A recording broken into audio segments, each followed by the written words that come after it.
The views and opinions on today's show are those of the individual speaking and do not represent the Enriched Nurse, the Oregon Nurses Association, Providence Medford Medical Center, or Rogue Regional Medical Center. Have you ever heard the call, "We need more nurses on boards"? Have you ever wondered what it would be like to serve on a board of an organization? How do you even get on a board of directors? Well, on today's special episode, we talk to not just one, but two sitting board members and nurses from Southern Oregon. They both serve currently on the board of directors at the Oregon Nurses Association.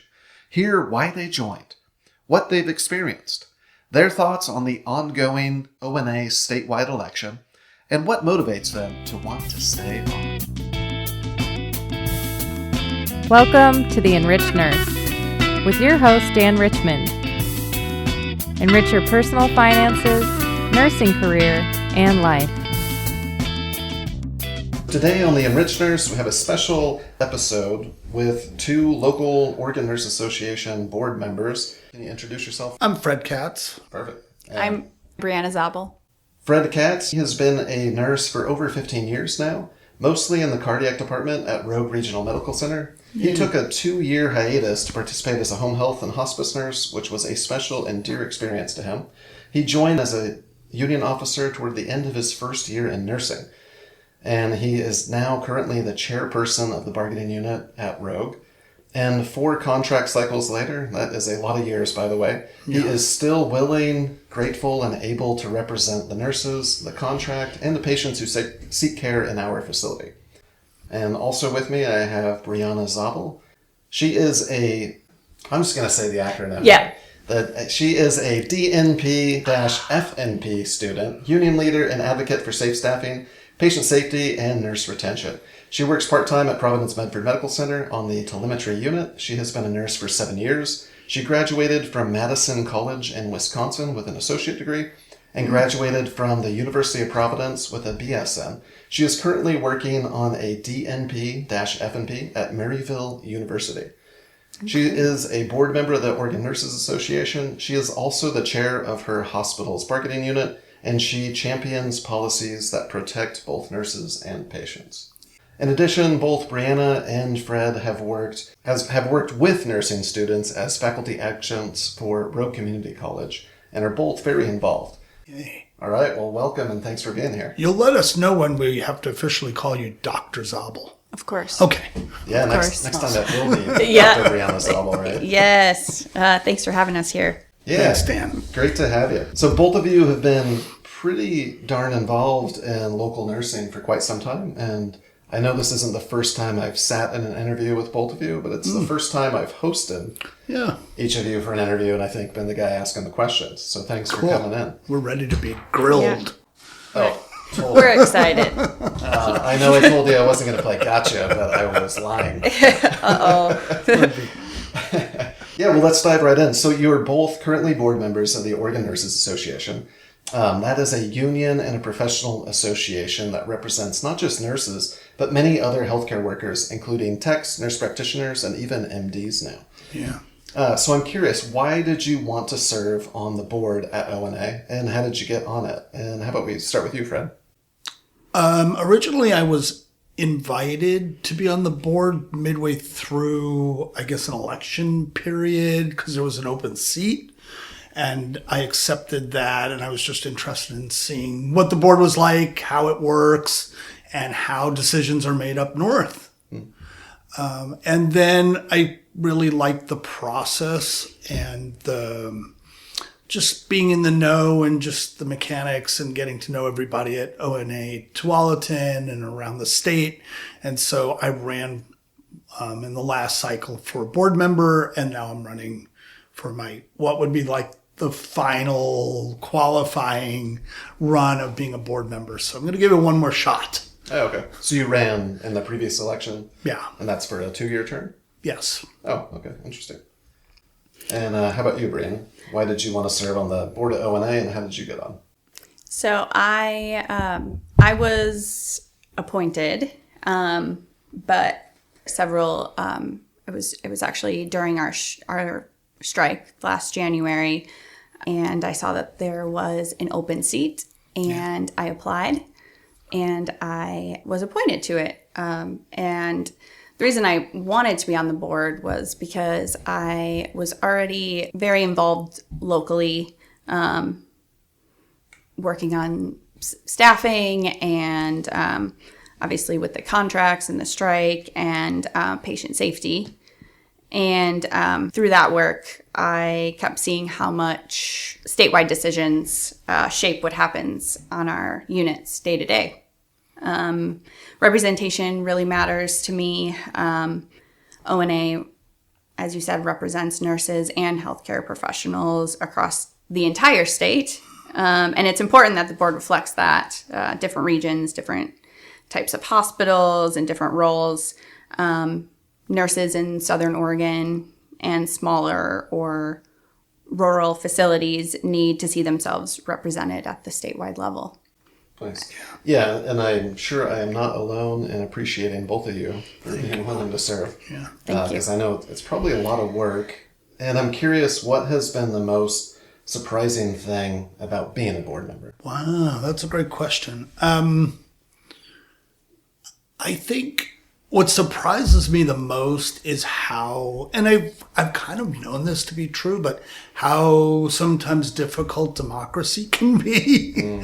And I've learned a lot to like really listen at the table, hold back what I'm thinking, just try to be very, very open, and then just trying to pair through at the table, like what is the essence of what we're working on, what we're deciding to do.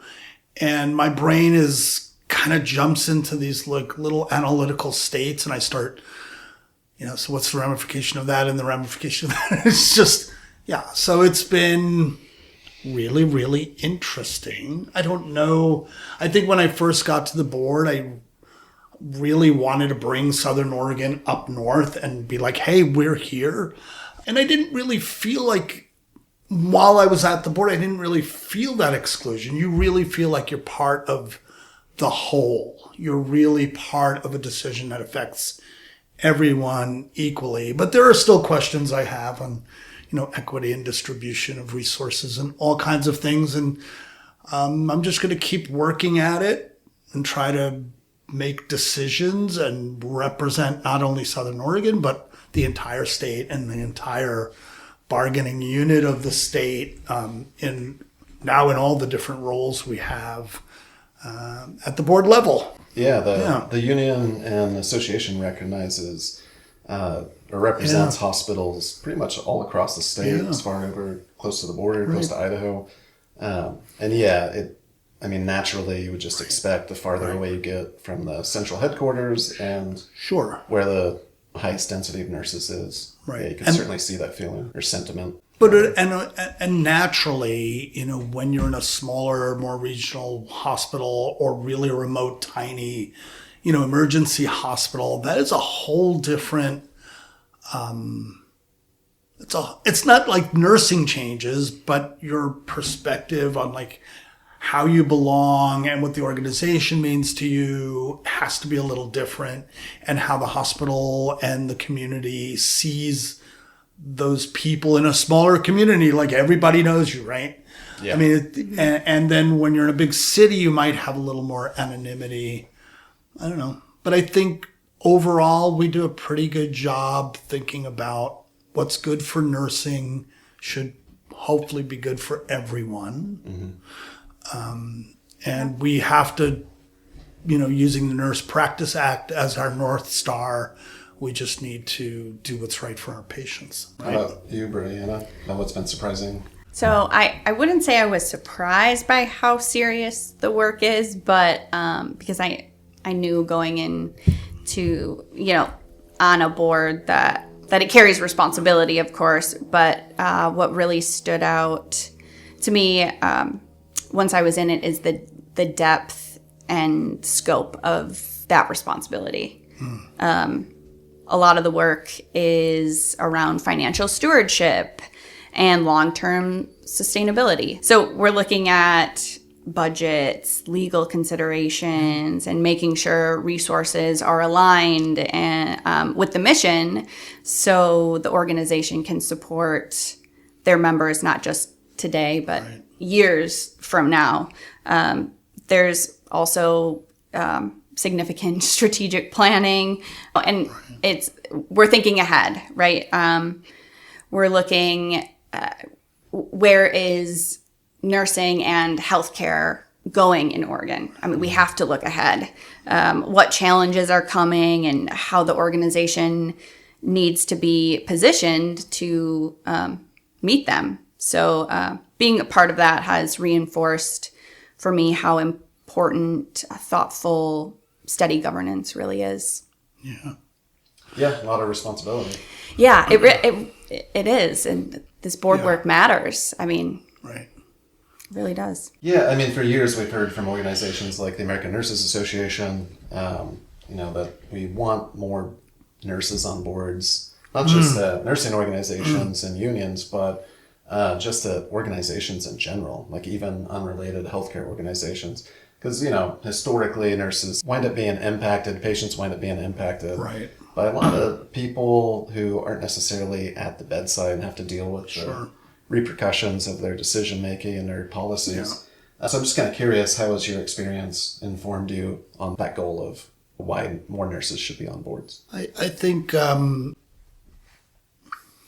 nurses come with a selflessness to serve. It's ingrained in who we are and how we're trained and the work we choose to do. And that's a lot of your life force. So I think that's a very trustable individual and a very thoughtful individual. And so I think nurses owe it to the public and owe it to the future to have a voice in that. I think we need people whose guidance is not directed necessarily by profit taking or,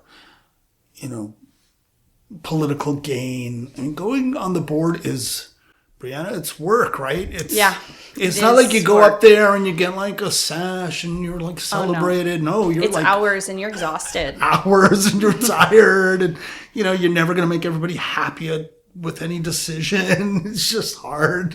Yeah, democracy is tough. Yeah. Do you think nurses bring a unique perspective, Brianna? Yes, I do. I think that nurses and healthcare professionals should be at the table whenever decisions about their work are being made. I mean, we know what our reality is, and you can't know that reality if you don't work it. You have to be at that table. You have to at the least be consulted about big changes or anything. But I really do think that nurses and healthcare professionals should be at that table.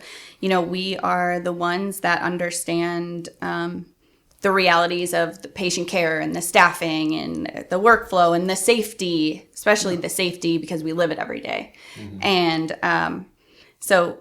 And the role of advocacy. Yeah, and the role of advocacy. That's really important. Yeah, and decisions made without that perspective are often disconnected, as I think we all have seen, and disconnected from reality. And we see the consequences of those at the bedside, where we're expected to do something, and in theory, it would work great, but then you actually get it to the bedside and it's no, that's not actually how it goes. You have all of these other factors. And I guess, that's why we have things like PDSAs, plan, study, do, act. Of course, that's my research brain, but that's how evidence-based, that's what nursing is based on. And so, and really just being on the board has reinforced that. When nurses are a part of governance, decisions are more informed and more practical, definitely, and more aligned with patient safety and workforce sustainability. And you think about what we do on the front line and you realize, sure, in a business, you want a certain productivity model and so on and so forth. But when you are actually face to face with human beings who are like frightened or not together or whatever it is, you realize you can't just use the same script over and over. You've got to like get in there and do the work and build the trust and help them understand what's happening and like advocate for them. And when they are even resistant to what we might know is like the right thing to do medically, they have a voice, and we are like obliged to like voice that voice. Yes.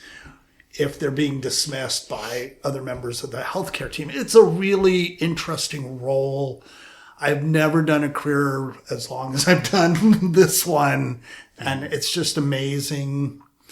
Yeah, the nurse's role, it can seem somewhat simple, but you almost have to be a nurse to understand how complex and how far-reaching and expansive the role really is. Yeah. And one thing I find interesting about nursing is you brought up advocacy, and yeah, I think that advocacy, that perspective is pretty unique, I think, for any organization, because there's quite a few professions aren't like the nature of the business or the organization is not to advocate as much as it is to sell or expand on the organization's reach or business model.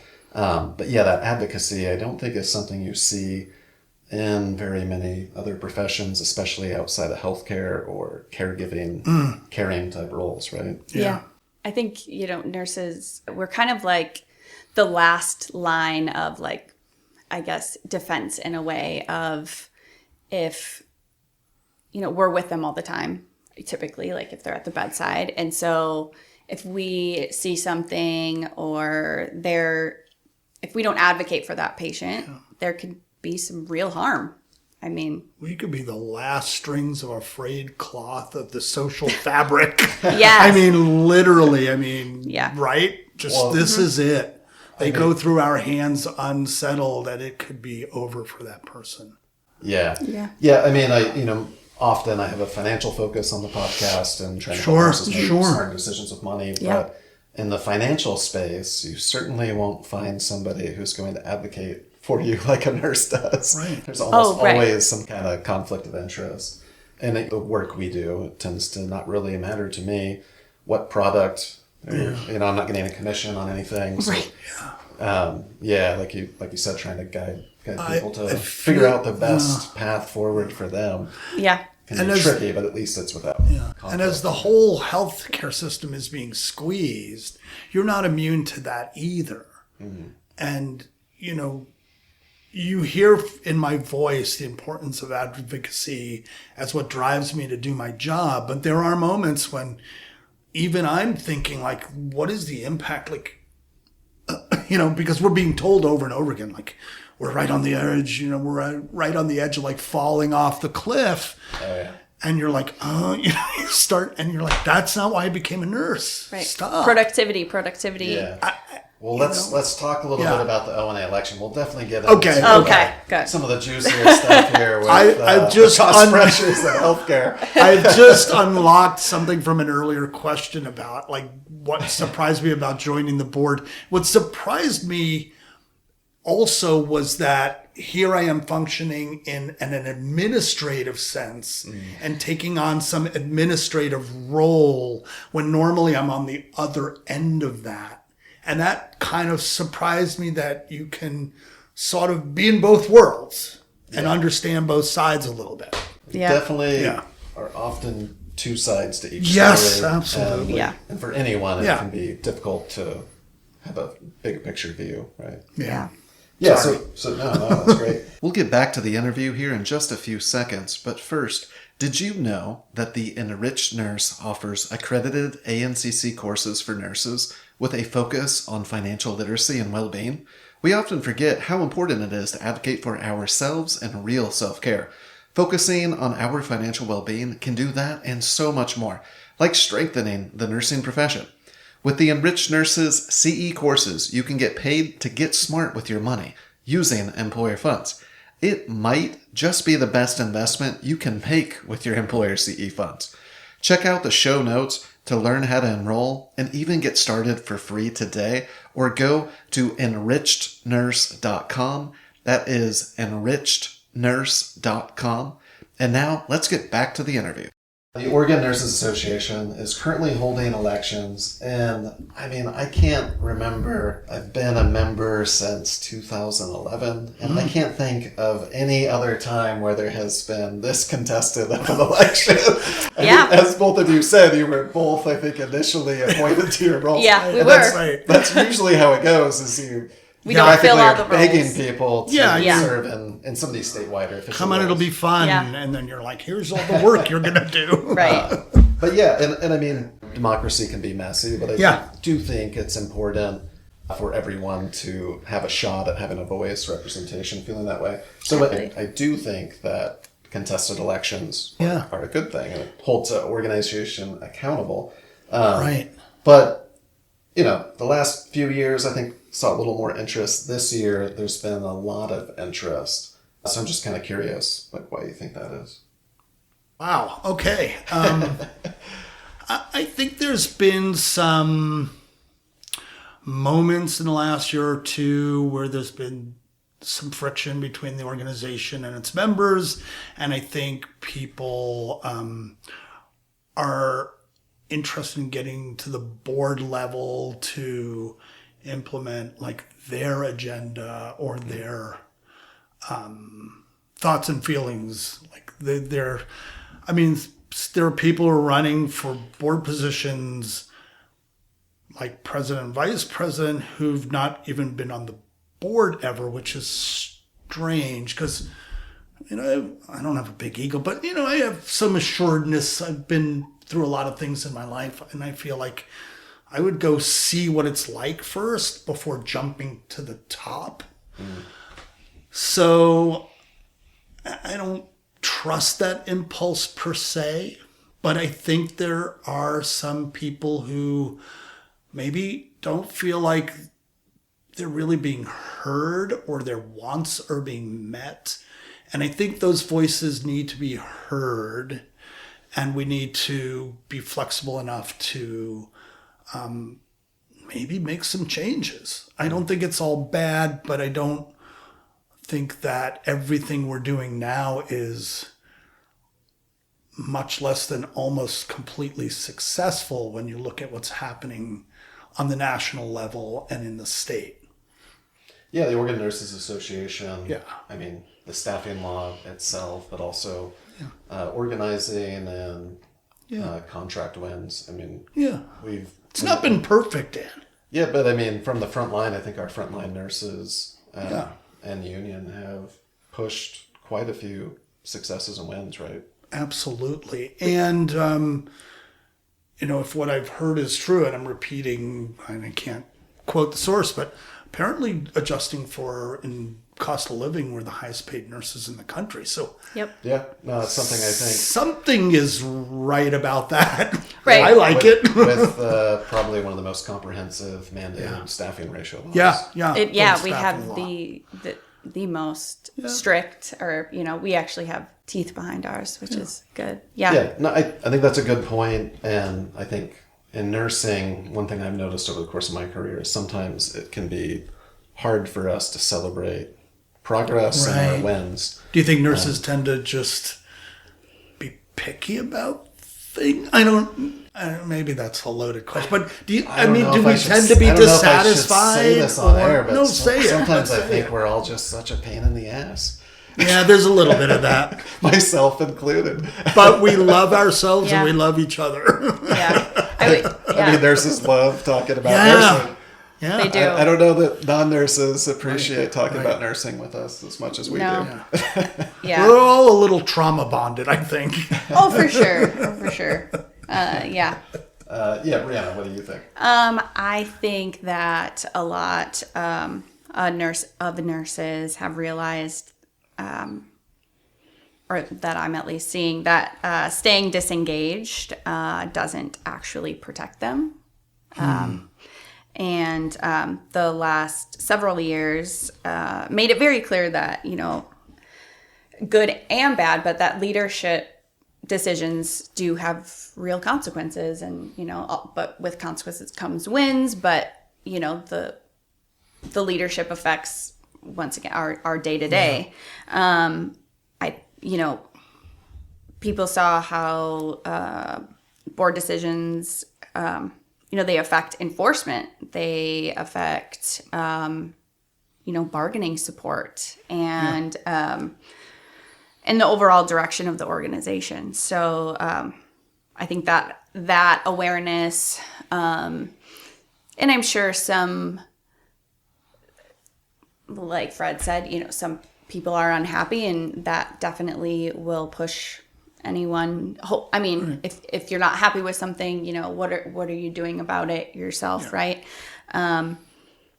Led more nurses to step forward because they want a voice in sharing what comes next, and and everyone should have obviously equal opportunity. And but I would agree that it is important to have some prior experience on the board.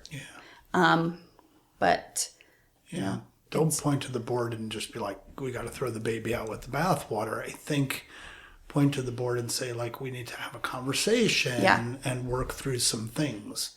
I mean, I think it's healthy to sometimes question things. It is. And to challenge a bit. I don't think just overturning everything or just marching in and taking over and changing course of direction during a pretty tough political time is wise. Like I said, that's the first time in years I've seen this much activity in a union election, which I think is great. I think is important for the health of the organization. It really is. I do too. I think it shows. I mean, honestly, looking at it, whatever way you want to look at it, I think that it also does show that we are, the organization is doing something well. I mean, to have a contested election, to have, every position contested. I mean, I think that's a win. I rush think, to involvement. Yeah, the involvement is huge. I mean, we know. I mean,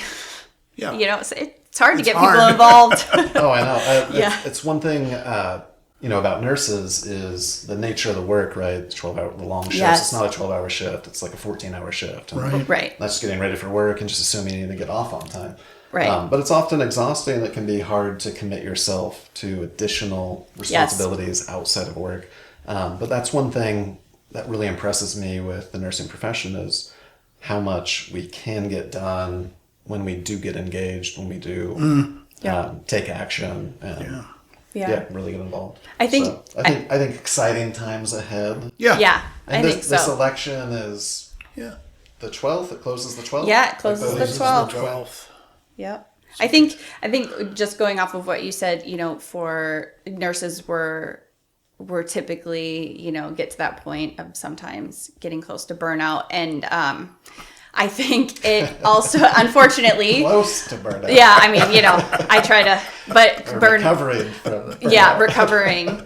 And I think it shows the passion that if you're doing more than just and I shouldn't say just, but going to work, and if you're doing more, I think that person typically is going to have a lot of passion and feel very deeply about what they're, standing up for. I'm going to go back to a traumatic experience, which was the last House of Delegates, which is coming up again in May. And I mean, it was a pretty heated moment. I mean, it went for a long time, didn't it, Dan? It was one of the longest. I found myself implementing some strategies to just get dinner in, right? So that way we could vote on an issue rather than Dan was the hero over discussing of that. it until an indefinite amount of time because eventually it was kind of interesting. I think I called the question, which resulted in an unprecedented potential. I can't remember the verbiage now, but basically we took a little recess and the board of directors had to decide whether or not to continue debate. Right. But it did. But I think the discussion. That's how people do get their voices heard, though, right? As being part of the process. Yes. So while sometimes it can seem like an inconvenience, a lot of the discussion was necessary, and I think it's good for the organization, but that's also, it's a good idea to understand. Like I was at an AFT conference, and so that's where I had learned about some of the strategy that goes into Robert's Rules of Orders and just parliamentarian procedure. Because, venting or arguing at an organizational level with hundreds of people in a room can result in taxing and result in chaos and absolutely, and become counterproductive to any kind of meaningful change. But there was also something exciting about seeing that many people engaged passionately about their stuff. It was the most exciting House of Delegates I've been to. Yeah. It was exhausting. It was exciting. It was my first one, and so Yeah. I remember being like, "Does it usually go this long?" No. I mean, I'm walking laps, I'm stretching. Yeah, at AFT when I went, there was I think 3,000 members. It's a national conference. Yeah. There was over 100 resolutions. Not every single resolution even had a chance of To the floor. making it to the floor. There were like subcommittees. But yeah, it's pretty interesting. And I think that's the sign of a healthy organization, having that many people engaged and debating and We need that. discussing things. We have to have that. But I remember thinking at the end, and the board got to, because the board we're not delegates. Delegates. We're not like voting. We're just kind of, I don't know, what would you say, supervising it, watching it unravel, like trying to keep it in check or move it along. And well, it's important for us to hear the delegates. Yeah. I mean, we're listening and we're watching it unfold, and some of us are directing traffic. And Well, I do believe the board members vote at the House of Delegates, because I remember we had to take a stand. Someone asked for a manual count. Oh yeah. And I remember that some of the board members had to stand right. up because there were some close Yeah. votes. So we get to I But do we're not remember that. delegates. We're not We're delegates. Not delegates, But we get to vote. because you're as board members. Yeah. Yeah. That makes sense. All I know is when we were debriefing as a board, it was interesting because even there, people had different observations and feelings about what happened. It's like you have to wait till the next day to, untangle it. And I just thought, oh my God, that was the most democracy condensed into an 8-hour period I've ever seen. Yeah, democracy can be messy. But ultimately, people having the ability to express their voice and influence change is important. Yeah. And that one was in Seaside this year. It's going to be in Eugene. And the deadline, I believe, closes on the 16th. Yes, to be a delegate, to nominate. Locally, from our area, we can send 57 delegates. So if you're listening, That would be amazing. consider applying for a Just delegate. go for it. Just Yes, be a we delegate. need your voice. I mean, I think that's one of the things that I've been kind of saying, we want to, specifically in Medford here, we want to have a voice in general, but and a bigger voice. We have to step up. We have to be a delegate. We have to, help form the decisions, help shape the vision. Right. But as Dan said, as nurses, we have this potentially traumatizing job duties that it takes a lot of energy to keep it together and to do it well and be consistent, and to advocating is hard work. And then you realize how many times we're asking our fellow nurses, can you just do this? Can you do that? Do you want to be a steward? Why don't you come and sit on the staffing committee? And they're always like, what does that mean? Yeah. It's all part of the story. It's all Right. part of the story. It is. It's all It's part like we're of a storytelling profession. Yeah. Exactly. Yeah. Well, I think you pretty much answered it, but I was going to ask, so if you want to add something if you want to add to why you're running for the ONA Board of Directors and anything about what you're hoping to accomplish your vision, feel free to add it. But I think you both I won't. expressed, but sure, go ahead and add more. Yeah, I would say we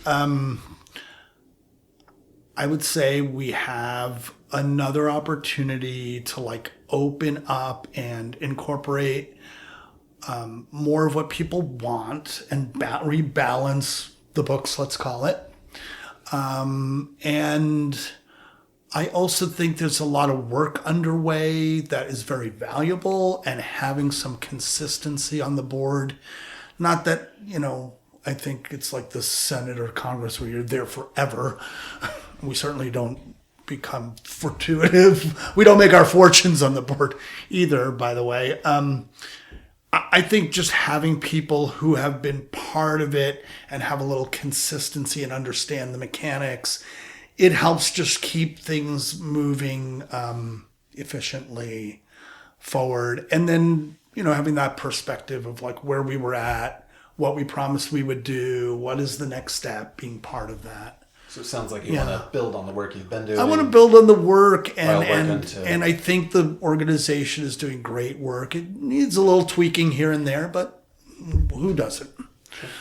Yeah, I think I'm running for vice president, and I really, off of Fred kind of said it, but I'm running because I care about continuity and long-term strength of the organization. I want to help support the work the board is already doing, of course, and make sure we're building something that lasts. I think that one part of that I'm learning, being in a doctorate program, is really, especially in nursing, is that it really reinforces the evidence-based practice, the systems thinking, and long-term outcomes. So that helps me a lot, truly, not just reacting to what feels urgent in the moment. Right. That has really helped. Systems thinking is huge with that. And it's okay, but you have to think longer term. You react to that, but is your reaction, how does that look then long term? What is the downstream effects? And how much do you borrow of the total energetic space to react to something when you have all these other goals stacked up and you're trying to move all these things forward at the same time? Yeah. We need to be a little flexible. There are moments that just, and we do have Jedi, justice, equality. And so we have a commitment to people who feel really strongly about those issues as an organization to uphold, of course, those things. So it's a balancing act most days. There are times when our bargaining unit is under attack, from a very difficult, we're a nonprofit hospital, but we have an administration that acts like we're a for-profit hospital, and they are not union friendly. Well, and hold that thought. Hold that thought. Anyway, while we're there, it's hard to then be like, oh, I'm so glad we're doing this Jedi standing up for humanity, but we got to do it all. Yeah, it's we have just the calling. Everything's Everything's important. And really, as vice president, my focus would be supporting members, supporting the board, and helping the organization stay strong, stable, and effective. It just, it just feels like in the moment, you're yes, I will get you ice water as soon as I start your heart back up. Yes. One priority, what's the priority here? Yeah, the guy next door is yelling about his ice water, but you're over here, this keeping guy's that unconscious. person alive. I've seen a meme like that on social media. Oh, yeah. But that's real. Yeah, I appreciate your perspective from current board members, and I will certainly be doing my due diligence, and I'll make sure I'm reading each biography. I think ONA sends out an election guide. They do. Voter pamphlet. Yes. Yeah, with information about each candidate. And there's 2 websites for platforms, which I'm sure people can find if they want on social media. And I would encourage all of our and I bet members every to person do their due diligence as well. And I bet every person who's applied has good ideas. Yeah. This concludes part 1 of my interview with Fred and Brianna, which focused on what it's like to serve on a board of directors and running for one during the ONA election.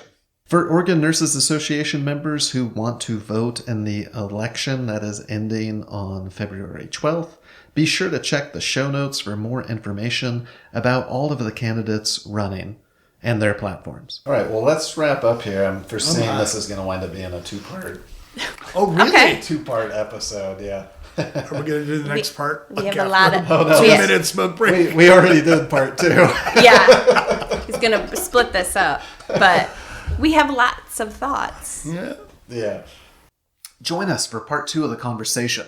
Next time on The Enriched Nurse. Rogue ICU nurse was diverting fentanyl. Yeah. I mean, that nurse was in that ICU during COVID. What's also painful is, we've got super dedicated nurses in that ICU. Of course. They're excellent people. And, they've got to live with that. We were on strike for 46 days for this contract. You need to enforce it. Right.